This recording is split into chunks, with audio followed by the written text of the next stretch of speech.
दोस्तों, रिहान का कॉमर्स और चैनल में आपका फिर से स्वागत है। आज हम आपके सामने लेकर के आए हैं क्लास 12th का पहला चैप्टर अकाउंट का। चैप्टर का नाम है अलाभकारी संगठनों के वित्तीय विवरण। देखिए, हम 11th में पढ़ते हैं कि आज के समय में जो भी बिजनेस कर रहे हैं, व्यापार कर रहे हैं, उन व्यापार का उद्देश्य लाभ कमाना होता है, व्यवसाय का उद्देश्य लाभ कमाना होता है। ऐसे संस्थाएं, ऐसे उद्यम जिनका उद्देश्य लाभ कमाना होता है, वो व्यवसाय होते हैं। मतलब जितनी भी व्यवसायिक संस्थाएं हैं, उनका एक ही उद्देश्य रहता है, लाभ कमाना। लेकिन हमारे समाज में कुछ संस्थाएं ऐसी हैं जिनका उद्देश्य लाभ कमाना नहीं होता है, लेकिन फिर भी वो आय अर्जन करती हैं, अच्छी खासी कमाई करती हैं, अच्छा खासा उनको मुनाफा होता है। ऐसे बहुत से संस्थाएं हैं या बहुत से ऐसे संगठन हैं जो कि समाज हित में कार्य करते हुए भी अर्निंग करती हैं, लेकिन इनका उद्देश्य लाभ कमाना नहीं होता है, इनका उद्देश्य रहता है समाज हित। तो चैप्टर का नाम है अलाभकारी संगठनों के वित्तीय विवरण। इसका मतलब ये होता है, जैसे नाम ही है अलाभकारी, मतलब उसका उद्देश्य लाभ कमाना नहीं है।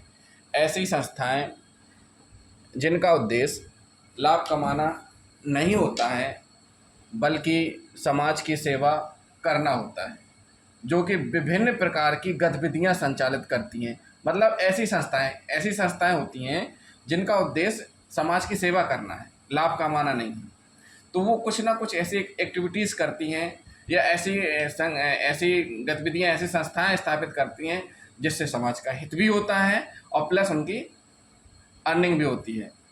अब बात करते हैं ऐसे कौन कौन सी गतिविधियां हैं, ऐसी कौन कौन सी गतिविधियां संचालित होती हैं जिनमें कि ये काम करते हैं।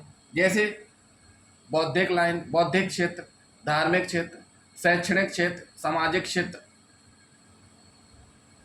इनको हम कह सकते हैं। अब बात आती है भाई, बौद्धिक क्षेत्र में कौन कौन सी चीज़ें आ जाएंगी। तो आपके बौद्धिक क्षेत्र में आ जाएंगे साहित्यिक मंच, पुस्तकालय, लाइब्रेरी खोलना।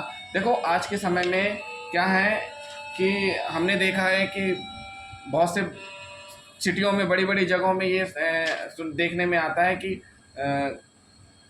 युवा वर्ग ऐसी संस्थाएं स्थापित कर रहे हैं जिनका उद्देश्य लाभ कमाना नहीं है। पुस्तकालय बना ली, लाइब्रेरी, दिल्ली, पुणे, मुंबई, नागपुर, इलाहाबाद में आप देखेंगे कि हर कॉलोनी, हर मोहल्ले में एक पुस्तकालय होगा, लाइब्रेरी होगी, जहां अपना एडमिशन करा सकते हैं एंट्रेंस फीस दे करके। 1 घंटा 2 घंटा या मंथली जो भी चार्जेस रहता है पे करके आप वहाँ अध्ययन कर सकते हैं, आपको वहाँ सारी बुक्स मिलेंगी। तो बौद्धिक क्षेत्र में ऐसे साहित्यिक मंच हुए, पुस्तकालय, तो वहाँ लोग जाते हैं और अपना टाइम देते हैं, वहाँ से कुछ ना कुछ सीखते हैं। दूसरा, धार्मिक में सांस्कृतिक कार्यक्रम। हमारे समाज में बहुत से ऐसे, हर सिटी में, हर जगह, हर जिले स्तर पे कल्चरल प्रोग्राम होते रहते हैं, एक्टिविटीज़ होती रहती हैं। कल्चरल प्रोग्राम के जरिए का अपना जो भी कलाकार है अपना मंचन करता है, उसके ज़रिए काफ़ी चीज़ें समाज को देता है, जागरूक करता है, उनको बताता है कि आपको नशा नहीं करना है, आपको दहेज नहीं मांगना है, आपको प्रताड़ित नहीं करना है, आपको किसी को टॉर्चर नहीं करना है, वृद्धजनों से कैसा व्यवहार करना है। ये सब सांस्कृतिक कार्यक्रम से ही पता चल पाता है कि आपको करना कैसे क्या है। एक नई सोच, नई जनरेशन, एक जो युवा वर्ग अभी दूसरी लाइन में जा रहा है, उसको अपने भारतीय संस्कृति में लाने के लिए भी सांस्कृतिक कार्यक्रम किए जाते हैं। शैक्षणिक, देखिए, सरकार अपने स्तर पर कोशिश करती है हर जगह अपनी संस्थाएं स्थापित करने की, लेकिन जिस स्तर से अपनी जनसंख्या बढ़ी हुई है तो उतनी सुविधाएं हैं, लेकिन कह सकते हैं कि कैंडिडेट ज़्यादा हो जाते हैं, संख्या ज़्यादा हो जाती है, सीटें नहीं मिल पाती हैं, कंपटीशन ज़्यादा है। ऐसी स्थिति में हमारे समाज के कुछ जागरूक लोग आगे आए, उन लोगों ने सोचा कि कुछ ना कुछ ऐसा किया जाए जिससे कि सभी को समान शिक्षा मिल सके। तो प्राइवेट स्कूल भी खुल रहे हैं, मेडिकल भी खुल रहे हैं, इंजीनियरिंग कॉलेज भी खुल रहे हैं। ऐसे संस्थान हैं जहाँ पर आप एडमिशन ले सकते हैं, पढ़ सकते हैं, आगे बढ़ सकते हैं। समाज में हम देखते हैं आज भी हमारे समाज में देखने को मिल जाता है कि उन लोगों ने अपने माँ बाप को निकाल दिया पता चला कि लड़के की शादी हो गई, बहू लड़का अलग रह रहे हैं, लड़का पिताजी अलग रह रहे हैं। अब भाई बुढ़ापे में आदमी क्या कर सकता है, उसके हाथ पैर भी नहीं चल रहे हैं। तो ऐसी स्थिति में भी कुछ लोग ऐसे रहते हैं जिनके परिवार का साया उठ जाता है, अब उनके पास कुछ है ही नहीं है, तो वो ऐसे अनाथालय बनाए गए, वृद्धाश्रम खोले गए, मनोरंजन क्लब बनाए गए, नशा मुक्ति केंद्र खोले गए, जहाँ पर आप जाएं और अपना आगे का जीवन यापन कर पाएँ। तो उपरोक्त संस्थाओं में व्यापारिक संस्थाओं के समान लाभ हानि खाता नहीं बनाना पड़ता है। ये जो उपरोक्त संस्थाएं हैं, इनमें जैसे बिजनेस में, व्यवसाय में हम लाभ हानि खाता बनाते हैं, वैसा नहीं बनाना पड़ता। यहाँ केवल हिसाब किताब रखने के लिए रोकड़ पद्धति अपनाई जाती है। मतलब कैश में कैश बुक रहती है, उसमें रिकॉर्ड रखा जाता है कि कितना रुपये आया है, कितना खर्च हुआ है, ये सारी चीज़ें होती हैं। इसमें इन जो संस्थाएँ हैं, इनमें ऐसा नहीं होता है जैसा कि व्यापारिक संस्थाओं में होता है। वहाँ लाभ हानि देखते हैं, क्योंकि उनका उद्देश्य ही रहता है लाभ कमाना। तो इन संस्थाओं में ऐसा नहीं होता है। अब इसमें एक चीज़ और भी है, देखिए कुछ समाज में ऐसे इंटेलिजेंट या प्रतिष्ठित वर्ग या कुछ जो उस लाइन में चले जाते हैं, शिक्षित एक्सपर्ट हो जाते हैं, वो अपने पैसे से भी आय करते हैं, अर्निंग करते हैं। तो कुछ पेशेवर व्यक्ति भी सेवा के माध्यम से आय कमाते हैं, सेवा का सेवा भी देते हैं, उनको बदले में आय भी मिलती है। जैसे शिक्षक, कोचिंग पढ़ाना, टीचिंग करना, डॉक्टर हॉस्पिटल में जॉब करने के बाद समाज में आ करके भी अपने अलग से प्रैक्टिस करते हैं, इलाज करते हैं लोगों की, ऐसी जगह पहुंचकर मदद करते हैं जहां कोई जा नहीं पाता है, या कह सकते हैं कि सही टाइम पे सही उपचार मिल जाए तो आदमी बच जाता है, तो वो डॉक्टर लोग ही अवेलेबल कराते हैं। इंजीनियर, नक्शा बनाने का काम हुआ, सही से नक्शा बनाना ताकि पुल या ब्रिज मजबूत रहे, अच्छे समय तक चले, तो वहाँ आसपास के रहने वाले समाज के लोगों को उसका फ़ायदा मिले। वकील न्याय दिलाता है।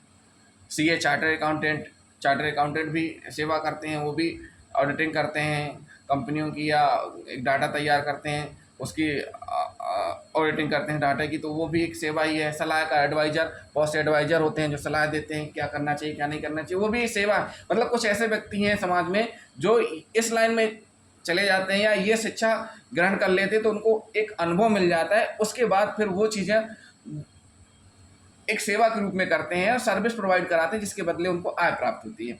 अब बात आती है जो ये संगठन है, अलाभकारी संगठन है, जिनका उद्देश्य लाभ कमाना नहीं है, उनके आय के साधन कैसे, मतलब वो संसाधन, देखिए कोई भी संसाधन फ्री ऑफ कॉस्ट नहीं चलता, उसमें उस संगठन में, उस संस्थान में रुपए की आवश्यकता होती है। अब एक हॉस्पिटल है, हॉस्पिटल में इतने सारे लोग हैं, इतनी सारी मशीनें हैं, तो फ्री ऑफ कॉस्ट नहीं है, तो उसमें कुछ ना कुछ इन्वेस्ट हुआ, तब जाके वो स्टार्ट हुआ। अब जब कुछ इन्वेस्ट हुआ है, उसमें लगा है, तभी तो स्टार्ट हुआ। अब जो इन्वेस्ट लगा उसको कैसे बराबर किया जाए, यानी कैसे उसका आय कीमत निकाली जाए, शुल्क वसूला जाए, तो उसके लिए कुछ चीज़ें ऐसी हैं जो इन संस्थाओं द्वारा डिसाइड की गई हैं। जैसे प्रवेश शुल्क, कहीं बहुत से ऐसे संस्थान रहते हैं, शिक्षा संस्थान हुए, आप एडमिशन लेना चाहते हैं तो आपको इतने रुपए शुल्क लगेगा, आपको इतने रुपए पेमेंट करना पड़ेगा, फीस इतनी रहेगी। चंदा सब्सक्रिप्शन, मतलब कह सकते हैं कि प्राइवेट संस्थानों को विभिन्न बड़ी बड़ी कंपनियां, बड़े बड़े लोग उनको चंदा देते हैं कि आप अच्छा काम कर रहे हो, ऐसे ही करते रहिए, हम सपोर्ट कर रहे हैं। तो जैसे नशा मुक्ति केंद्र वालों को, वृद्धाश्रम को हुए, अनाथालय को हुए, मेडिकल कॉलेज हुए, विद्यालय हुए, सांस्कृतिक कार्यक्रम हुए, ये सबके लिए कहीं ना कहीं बहुत से लोग हैं ऐसे जो आगे आकर के हेल्प करते हैं, चंदा करते हैं, डोनेशन, दान। हम देखते हैं कि एक हर जगह दान पेटी बनी रहती है, तो इच्छुक लोग उसमें दान करते हैं। तो ऐसे ही बहुत से ऐसे लोग रहते हैं जो इन संस्थाओं में भी दान करते हैं कि भैया हम वो चीज़ नहीं कर पा रहे हैं, आप कर पा रहे हैं, अच्छी बात है, हमारी तरफ से ये ले लीजिए, इतने 1 लाख रुपए, 2 लाख रुपए, 50,000 हम आपको दान कर रहे हैं। सब्सिडी, सहायता देखिए शासन प्रदान करती है। बहुत से केसों में देखा होगा अभी कि जो युवा वर्ग आगे आना चाह रहे हैं, जो बिजनेस करना चाह रहे हैं, जो दूसरी चीज़ें स्थापित करना चाह रहे हैं, वो उनको शासन ने गाइडलाइन दे दी कि भाई 1 करोड़ के लोन में हम आपको 40% की सब्सिडी देंगे। या ऐसी चीज़ें रहती हैं, आप कॉलेज बनाना चाह रहे हैं या कोई भी ऐसी चीज़ बनाना चाह रहे हैं, तो उसमें आपको लोन सैंक्शन करवाना है, तो उसमें आपको सब्सिडी शासन के द्वारा दी जाती है। अब इसमें सदस्यता शुल्क, बहुत से लोग ऐसे रहते हैं जो जुड़ते हैं तो मेंबरशिप लेते हैं तो उनको भी शुल्क देना पड़ता है। कुछ होते हैं आजीवन सदस्यता लेते हैं, कुछ लोग ऐसे होते हैं जो आजीवन लाइफ टाइम तक के लिए जुड़ जाते हैं, तो वो उनसे भी आय शुल्क के रूप में आय मिलती है। विनियोग से प्राप्त आय, इनकम फ्रॉम इन्वेस्टमेंट, बहुत से लोग ऐसे हैं जो इन संस्थाओं में इन्वेस्ट करते हैं अपना रुपए, क्योंकि उनको पता रहता है कि ये संस्थाएं चलेंगी, इसमें उनका रुपया डूबेगा नहीं और उनको वापस होगा। तो बहुत से इन्वेस्टमेंट करने वाले मिल जाते हैं जो इनमें अपना रुपया इन्वेस्ट करते हैं। और भी कोई बहुत सारे ऐसे रहते हैं जो किसी न किसी प्रकार से इनकम होती रहती है। कभी कभार कह सकते हैं कि जो भी प्रोग्राम निकलते रहते हैं उनमें भी आती रहती है, विभिन्न योजनाएं हैं उनके तहत भी आय प्राप्त होती रहती है। अब बात आती है इनके खर्चे क्या होते हैं। भाई ये जो संस्थाएं हैं, देखिए संस्थाएं अकेले नहीं चलती, अपने आप से नहीं चलती, इनको भी चलाने के लिए एक मजबूत मैनेजमेंट की आवश्यकता होती है। अब भाई जो मैनेजमेंट रहेगा उसमें भी काम करने वाले लोग रहेंगे, तो उनका भी अपना परिवार है, या कोई वहाँ मजदूरी कर रहा है तो उसका भी अपना परिवार है, तो उसको भी कुछ ना कुछ चाहिए। तो भाई जो वहाँ काम करने वाले हैं उनको सैलरी प्रदान की जाती है, तो ये खर्चे हैं, तो सैलरी प्रदान की जाती है, वर्कर को मजदूरी दी जाती है। अब भाई इतनी बड़ी बिल्डिंग जनरेट हो रही है तो कोई इलेक्ट्रिसिटी तो लगेगी, भाई बिजली का बिल आपको पे तो करना पड़ेगा, ऐसा नहीं कि पे नहीं करेंगे, तो ये इलेक्ट्रिसिटी का पे करना पड़ता है। आप अगर खुद का नहीं कर पा रहे हैं, खुद की ज़मीन पे नहीं है, अगर आपने रेंट लिया है तो आपको रेंट का करना पड़ेगा। न्यूज़पेपर आ रहा है उसका भी पे करना पड़ेगा। खेल कूद के लिए भी बहुत से बनाने पड़ते हैं, स्कूल कॉलेजों में ग्राउंड वगैरह बनाते हैं, टीचर रखते हैं, स्पोर्ट्स एक्टिविटी से संबंधित सामान आता है तो उसके लिए भी खर्च होता है। स्टेशनरी और छपाई, कोई भी संस्थान है हवाई में नहीं चलती है, स्टेशनरी होती है, चाहे वो इलेक्ट्रिक रूप में हो या हार्ड रूप में हो। तो इलेक्ट्रिक रूप में कह सकते हैं ये कंप्यूटर और चीज़ें भी लिए जाते हैं, स्टेशनरी, कॉपी किताब, पेपर, ये सारी चीज़ें, इनमें भी खर्च होता है। डाक तार एवं टेलीफोन में, सीधी सी बात है, कोई भी ऐसी इन संस्थाएं हैं, एक संस्था दूसरी संस्था को या सरकार को कहीं भी अपनी जानकारी या कुछ भी सूचनाएं भेज रही हैं, किसी से बात करना है तो उसका भी चार्जेस रहेगा।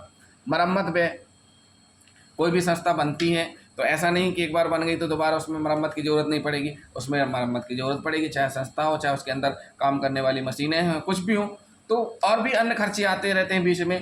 तो दोस्तों ये हुआ हमारा अभी पहला चैप्टर का पहला टॉपिक कि अलाभकारी संगठन कौन से हैं, उनका वित्तीय विवरण कैसे तैयार किया जाता है, कैसे उनके आय के साधन रहते हैं, कहाँ कहाँ खर्चे होते हैं, तो हमने ये सारी चीज़ें पढ़ी हैं। और इसमें भी हमने पढ़ा कि उनको इन संस्थाओं का उद्देश्य लाभ कमाना नहीं होता है और ना ही इनके लाभ हानि खाते तैयार किए जाते हैं, हिसाब किताब रखने के लिए रोकड़ पद्धति अपनाई जाती है। तो दोस्तों आपको हमारा वीडियो कैसा लगा? अगर आपको हमारा वीडियो पसंद आया है तो हमारे चैनल को सब्सक्राइब करें, वीडियो को लाइक एंड शेयर करें। Thank you.